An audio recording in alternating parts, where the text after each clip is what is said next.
Welcome to the Israel Bible Podcast. My name is Cindy Parker.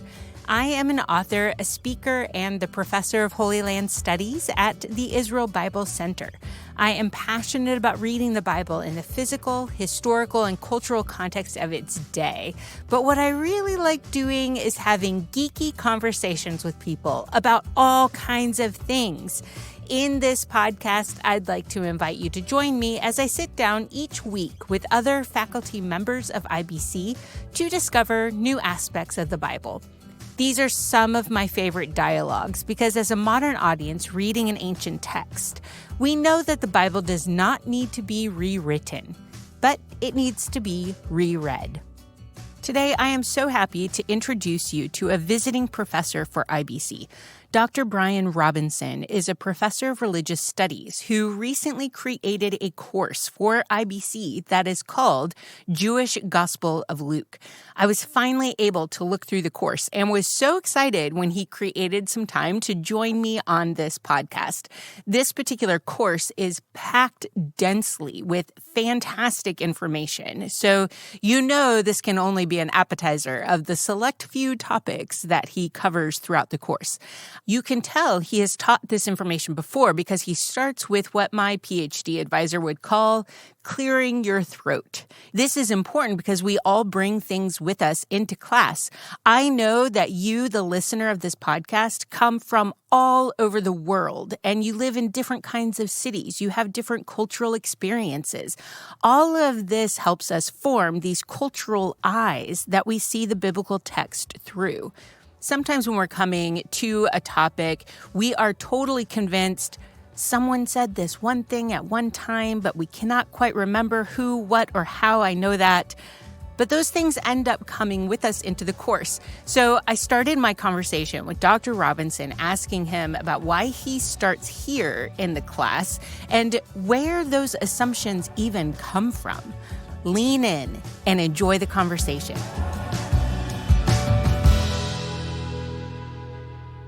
Well, I mean, it is such a helpful place to start because if you don't get some of those assumptions out on the table early, they tend to be like dark horses that just will be there with you the entire time, and you'll keep having to address them over and over and over again because they are assumptions that don't just influence like one detail in the text, and they don't just influence the way you take this one thing. Like they are formative lenses that will influence how you understand everything that's going on. And so in my experience in teaching, the first couple of times I went through this material, I tried to introduce them along the way, and I just found like we're having to talk about Nicaea every single week, and it is just exhausting. Yes. And so it's helpful to just get started. And I think it's also refreshing because it then lets people know, like, you're not trying to surprise them. You're not trying to like gradually chip away at something. We're saying like, this is the project. This is what we're after. These are the assumptions that we're going to take. These are the assumptions that we're not going to take. And I feel like for me, I'm trying to communicate. It's me trying to respect my audience and also have them respect the project that we're doing. Because if you're coming to this course and those are some of those assumptions are things that you cherish and you believe in, it's important to know that up front and then to make a healthy decision as a student whether or not you want to proceed. And if you do proceed, you know where to watch out for some of these things. In terms of where they come from, I wish there was an easy answer to that. I think one of the saddest parts for me as a Pauline scholar, as a scholar of religious studies, as someone who has lived in these texts for so long, is seeing the transformative power that they have for their original audiences and for the first couple of generations of readers and receivers and people who pass these texts on. And how quickly the inclusive power of the gospel starts to change, in particular around issues of anti-Jewish bias, but also with regards to patriarchal assumptions and anti-women biases. So one of the things that I get into when I can cover the book of Acts is how we see the community evolving in its inclusion of women, and how that's a surprise for many students of the text, people who are familiar with the church's long history and treatment of women. And then to go back and realize that, there are amazing texts and examples within the New Testament, and then like just after the New Testament, where we see women as powerful leaders of communities. My favorite is to teach students about the text, the Acts of Paul and Thecla, where Thecla she outpauls Paul. Like, she is a better Paul than Paul himself is. And how, like, in the second century, there were a couple of key leaders in the church who unfortunately were like, we're not going to read that anymore. Right? And you think, like, how different history would be if that hadn't have been the case. And then the same thing goes for anti-Jewish bias, where, in the second century, in certain places, you start to see this turn against the Jewish community. And, there's a couple of very sad reasons for that. One, I think you see the changing demographics of the community, where all of a sudden you have non-Jewish members of the believing community starting to vastly outnumber Jewish members of the community, and therefore they no longer need some of the political protection that being aligned with the Jewish community had previously provided them. You also see in the ancient world, for some very interesting reasons, lingering anti-Semitism. Part of it is because the Jews in many places in what had previously been the domain of Alexander the Great, his kingdom, had a favorable status, sometimes more favorable than the native people of those places. And so there was this sort of lingering hostility towards the Jewish people as people who, they didn't have to pay as high a tax, and they avoided some of the rules that we have to follow. And they're doing quite well financially while we're struggling. And you think, like, arguments like that have been weaponized against the Jewish people, starting in the second century. I mean, even before that, actually, but like in the second century, going all the way up and continuing today. And then you see how it played a role in dividing Jews and non-Jews in these believing communities. And it's just like, tragic doesn't even begin to capture how sad it is. But then you follow that line of thinking forward, and especially if you look at the works of Martin Luther, and it's just sad how little he understands of Judaism, and how he is searching for something good in the Christian gospel. But in order for him to articulate that, he creates the Jews as this anti-good object. And that becomes the basis of his whole theology. And you realize that he has a whole system that, in order for it to point towards something positive, it has to look at an entire group of people as basically being like demonic. And so, to try to come back to answer your question, if there's no one single place that these assumptions can introduce themselves into the Christian tradition. They've happened in all sorts of places. I think the one thing that holds many of them together is that they sadly introduce themselves when one group in the community is willing to or wants to try to gain some benefit by pushing out or by looking down on another part of the community. And it's like, if there was anything that was less Christian than that, I'm not sure what it is. And it's unfortunate that it has such a pervasive representation in the Christian tradition. Okay, you dropped 10 different gems in that answer. That is so good. Now I want to talk to you for several hours, but we'll keep it short for the podcast. But I think one of the things that you started in your answer by even dropping the name Nicaea, which I don't even know if everyone knows what Nicaea is, or it's where we get the Nicene Creed, but this church council. And I remember when I pushed into that history that is let's say post-Gospels, pre-Reformation, and there's a lot of Christian communities that don't understand early church history and the development of so many of these ideas that you talked about, which end up getting us to the point where we lose that transformative part of what the gospel is, as you also mentioned. And I think that deserves a lot of attention and scrutiny so that we know the traditions that we are a part of.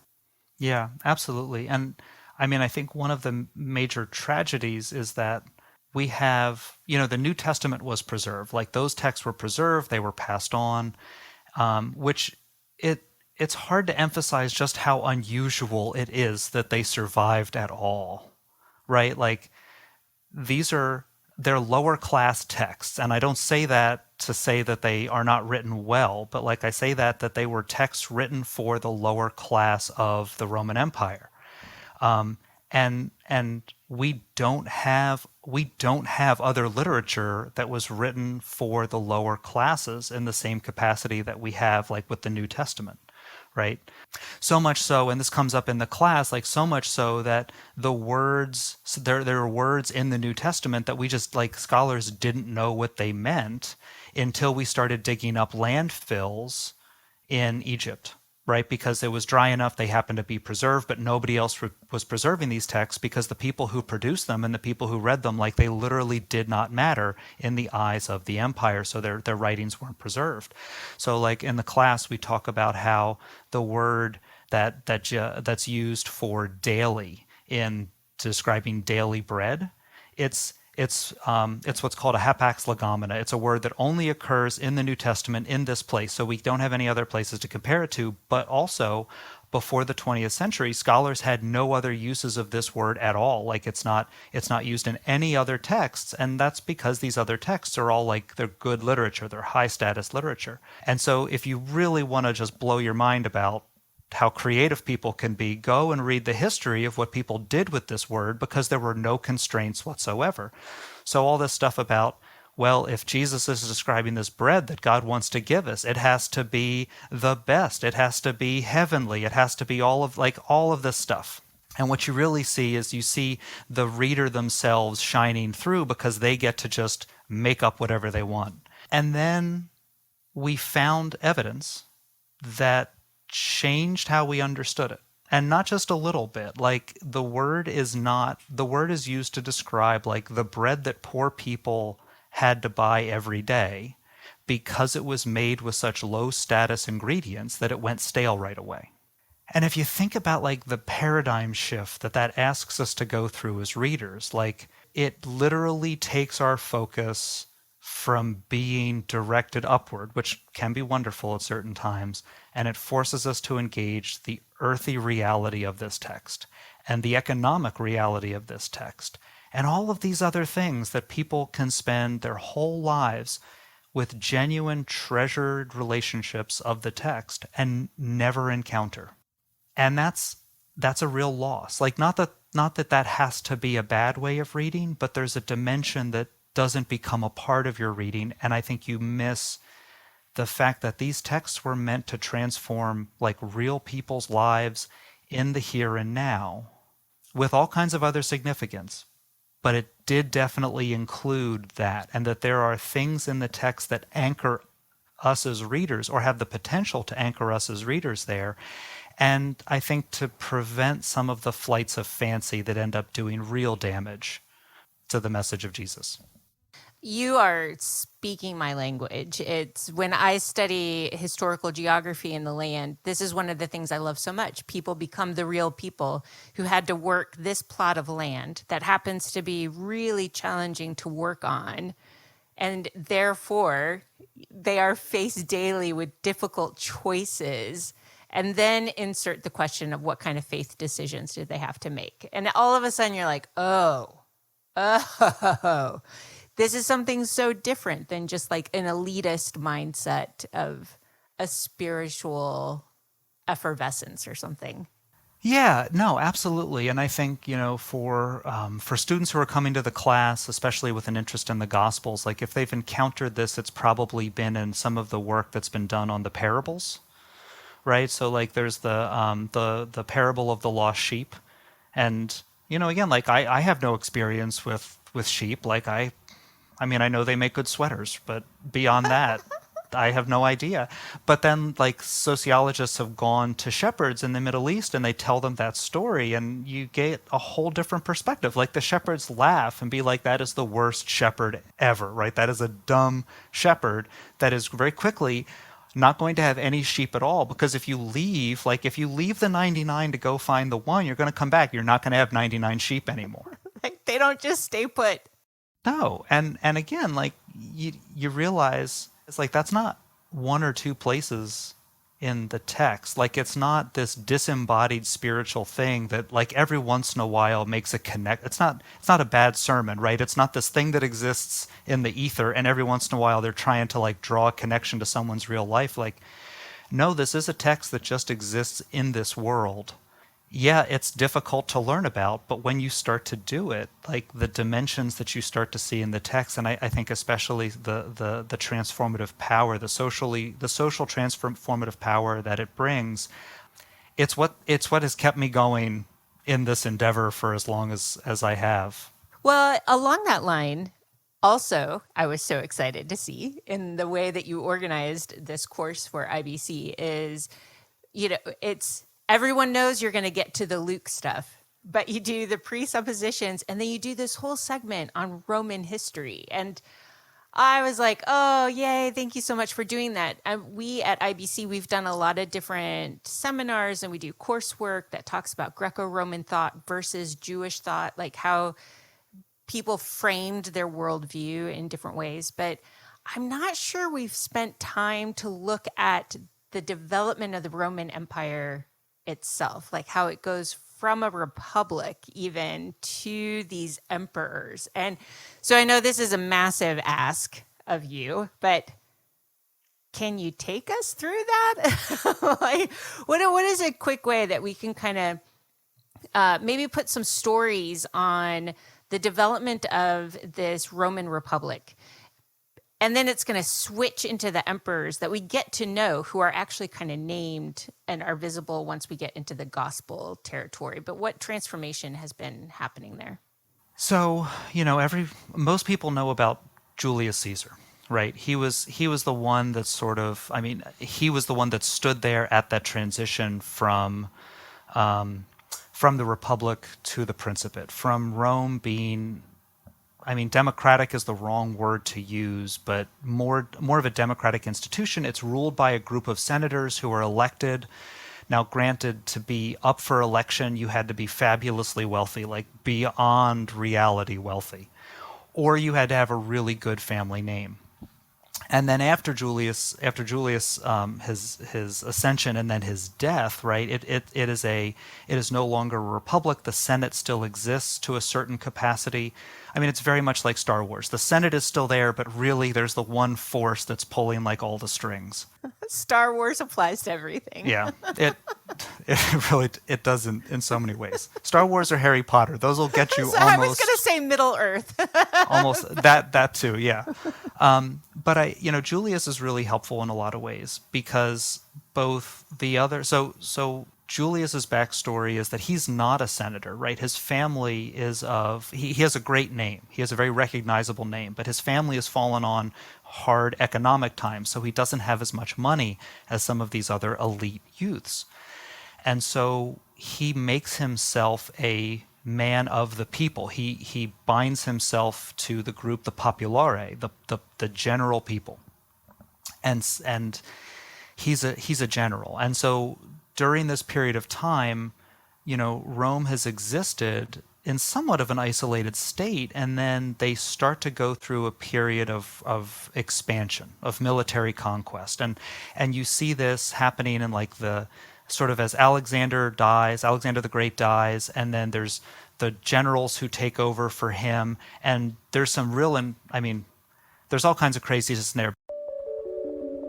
And here the two of us just kind of geeked out for a little bit about Alexander the Great and the split between the generals after Alex died and the Seleucids who were up in Mesopotamia and the Ptolemies who were down south in Egypt. We talked about Antiochus IV and Hanukkah, so many good things. And some of that history shows up in other courses we have at IBC, including Listening to the Land of the Bible Part 2, which also has a whole bunch of maps, which is always why I love it. But this part of the conversation somewhat took us off track from the transformation of the Roman Republic into something we recognize in the Gospels. So let's get back to our original question. So let me go back to your original question, because Antiochus is a bigger thing. So, with Julius, he's one of these Roman generals who are helping to expand the wealth and the fame and the empire, not the empire, but the kingdom of Rome, or the land of Rome. And as they're going out, these generals are conquering these people, but they're also encountering their culture.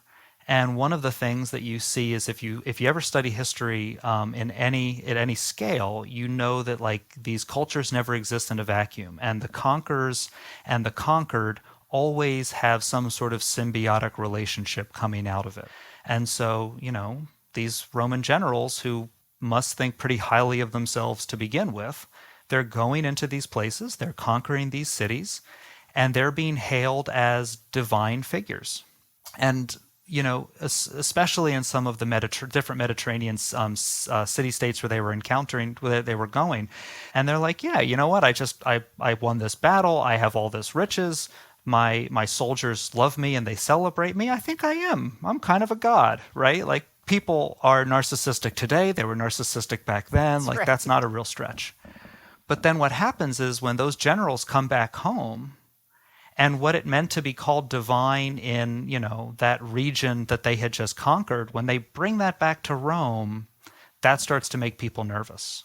And so you have these generals who, like, when they conquered a place, like they got that money, like that was part of their incentive to go out and fight, and their army shared in that wealth, also part of the incentive to go fight.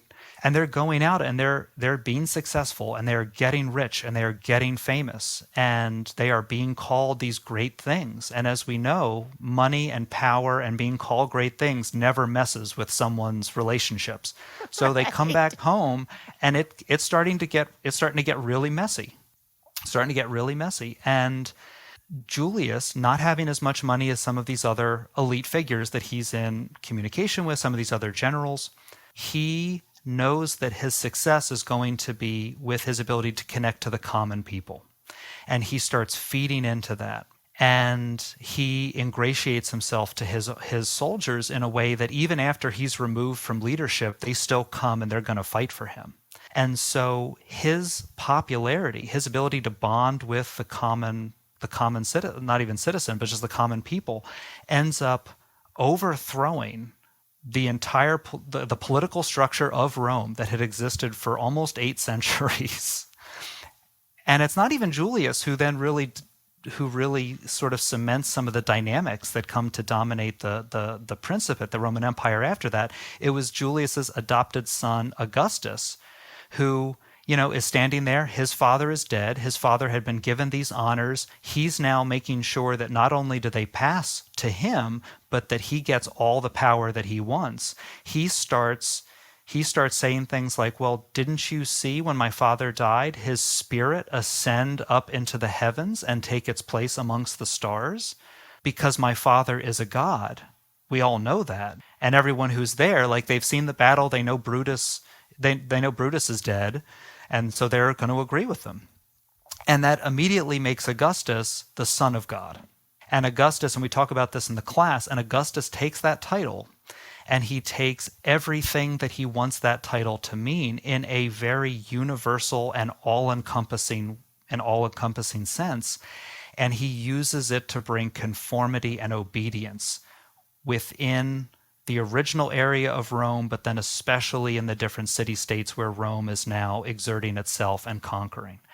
And that dynamic of a son of God who is using military power and the peace of Rome, the Pax Romana, to transform the world, like, that sets the stage for how the Christian gospel is then presented, which is another story which is a euangelion, which is how Augustus presented himself, is good news about a son of God who's come to bring peace and love and prosperity to the world by transforming it, right? So when the Christian gospel is first told, right, it's not being told in a vacuum. It's being told as a competing narrative or a counter narrative to this one that the dominant political military power is telling about itself. And now these peasants are telling a similar story, using similar language to tell a very different story about this Jewish fellow who lived and died in this region of the Roman Empire that nobody cared about. And you're like, how does not only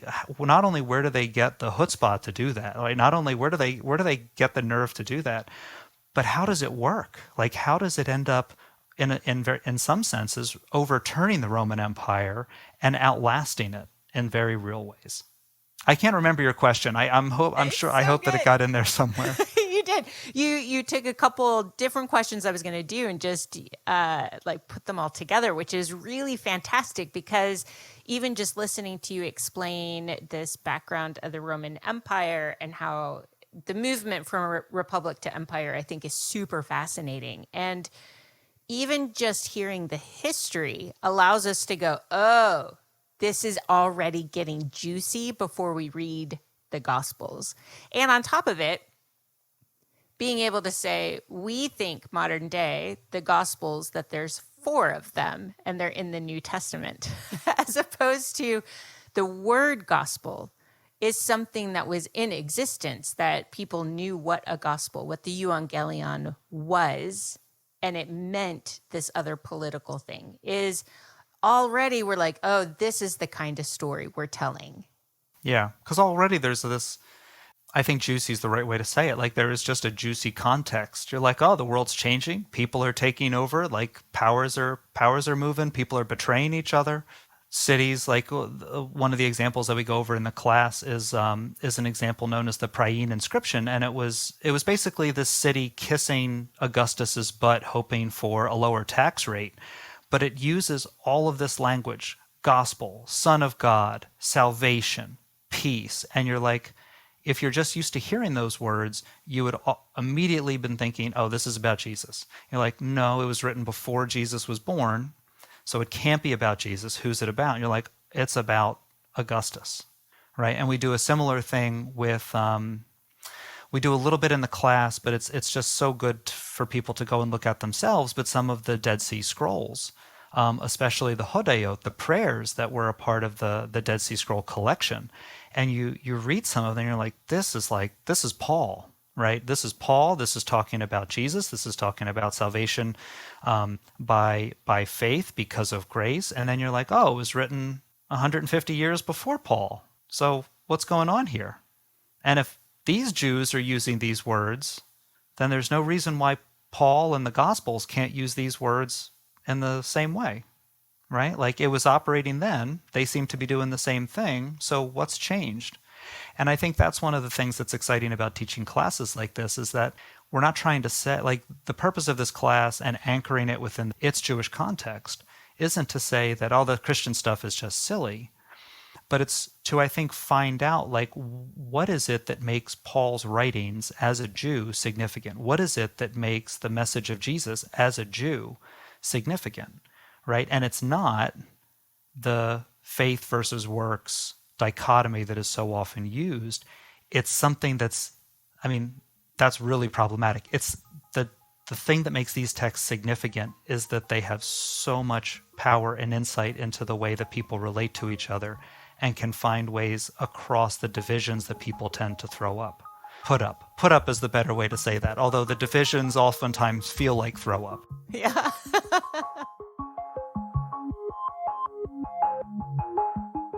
And next week, we are going to get into more of the juicy bits. I don't know about you, but I hear this context and the history, and already, before we even talk about the Gospel of Luke, I am hearing how his words are echoing against those carved rocks Rome built itself on. You've been listening to a short summary of what you can learn in the new IBC course called Jewish Gospel of Luke by Dr. Brian Robinson. You can learn more by signing up for his course, and I'll put a link in the show notes just to make it easy. And you can use this course to earn credits toward Israel Bible Center's certificate program in Jewish context and culture. Thank you, Jeremy McDonald from Mason Jar Music, for doing an amazing job editing, mixing, and adding in all the good music. And thank you for hanging out with me and being curious about all things Bible related.